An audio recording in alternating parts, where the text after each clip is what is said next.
Semangat pagi Bapak Ibu Planters, bertemu kembali bersama saya Marlon Stanggang dalam channel Jejak Sepatu Planters.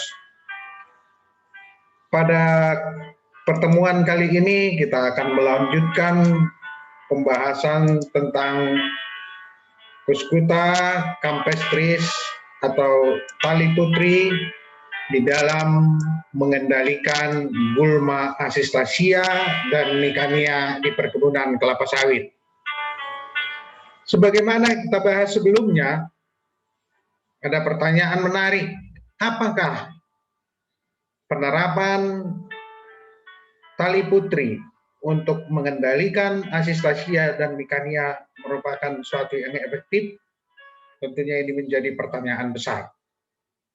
Nah, dokumentasi berikut ini mudah-mudahan dapat menjawab pertanyaan tersebut, di mana dapat kita lihat kondisi asistasia dan Nicania yang seperti ini di lapangan, kemudian dililit, diparasit oleh tali putri, sampai menghasilkan bekas seperti terbakar atau kering dan mati.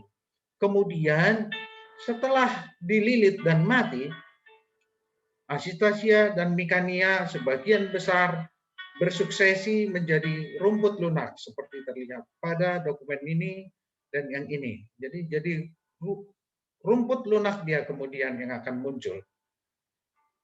Hal lain juga yang kami lihat di lapangan, ternyata tali putri tidak memparasit Nephrolepis biserata, di mana seperti kita ketahui dalam pembahasan sebelumnya bahwa Nephrolepis biserata sangat bermanfaat sebagai tumbuhan penutup tanah atau ground cover di perkebunan kelapa sawit. Jadi di lapangan kami lihat bahwa tali putri melilit Nephrolepis tetapi tidak mematikannya. Demikian juga halnya dengan kacangan. Hampir semua jenis kacangan yang kami jumpai dan kami cobakan di lapangan, tali putri melilit kacangannya tetapi tidak sampai mematikannya. Dan kalau kita lihat pada dokumentasi ini terlihat bahwa dia melilitnya tapi kacangannya awet. Begitu juga dengan dokumentasi di bawah ini, tali putri bergerak dari sini menuju tempat yang masih ada asistasia dan Nicania, karena dia dapat menjalar secara alami. Nah, pertanyaan berikutnya yang muncul adalah, apakah ini sesuatu yang efisien? Ini juga menjadi pertanyaan besar bagi kita. Menurut kami, ini bisa menjadi sesuatu yang efisien tergantung kepada cara dan metode yang digunakan. Lalu, bagaimana cara dan metode yang kita sarankan? Yang pertama adalah tentukan dulu satu tempat di mana Nicanianya banyak, di mana asistasianya banyak. Di sana kembangkanlah tali putri sebanyak-banyaknya dan itu nanti akan digunakan sebagai sumber untuk penebaran ke tempat-tempat yang lain. Setelah itu, pilihlah target-target blok mana yang kita prioritaskan untuk ditebarkan tali putri. Tergantung kepada kondisi asistasia dan Nicania di lapangan. Setelah itu bentuk geng-geng kecil, misalnya 5 atau sampai 7 orang atau berapa orang, ya, sehingga nanti geng kecil ini yang bertanggung jawab terhadap blok-blok yang dibagi tadi. Misalnya geng A bertanggung jawab terhadap blok 1 sampai blok 5, blok 6 sampai dengan blok 10 oleh geng B. Nah, kemudian ajarilah karyawan untuk melilitkan dan menebarkan tali putri.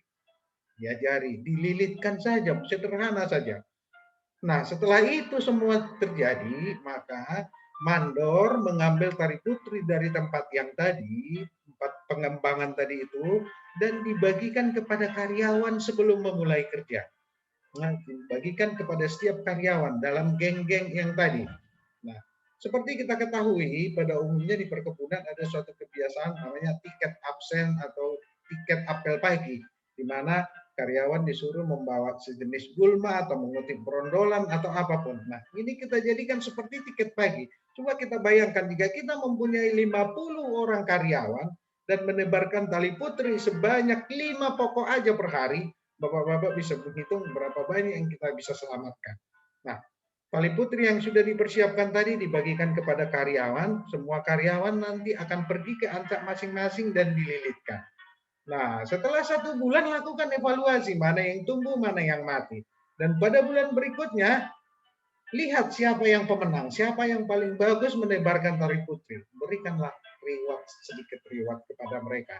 Sehingga nanti karyawan akan semakin semangat untuk menebarkan tali putri sebanyak-banyaknya. Jadi seperti contoh berikut ini ya, sebelum mulai kerja mereka mandor karyawan tebarkan dulu tali putrinya.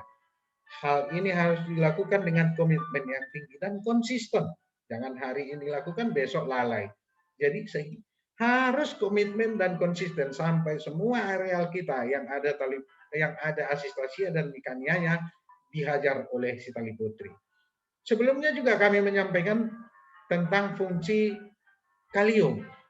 Ya, kalium sangat bermanfaat bagi tanaman, terutama untuk mengendalikan proses membuka dan menutupnya stomata pada tanaman kelapa sawit sebagai aktivator enzim dan meningkatkan transportasi hasil fotosintesis ke bagian penyimpanan atau ke buah. Makanya sering orang berkata bahwa kalium itu adalah pupuk buah.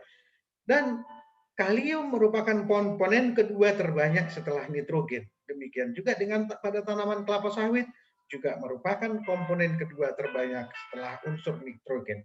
Dari pemaparan pertama dan pemaparan kedua ini dapat kita simpulkan bahwa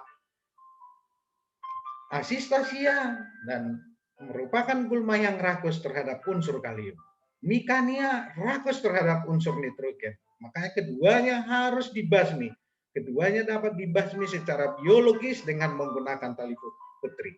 Dan terbukti bahwa tali putri jika dibuat dengan baik, diterapkan dengan baik dan benar, efektif dan efisien untuk mengendalikan asistasia dan mikania.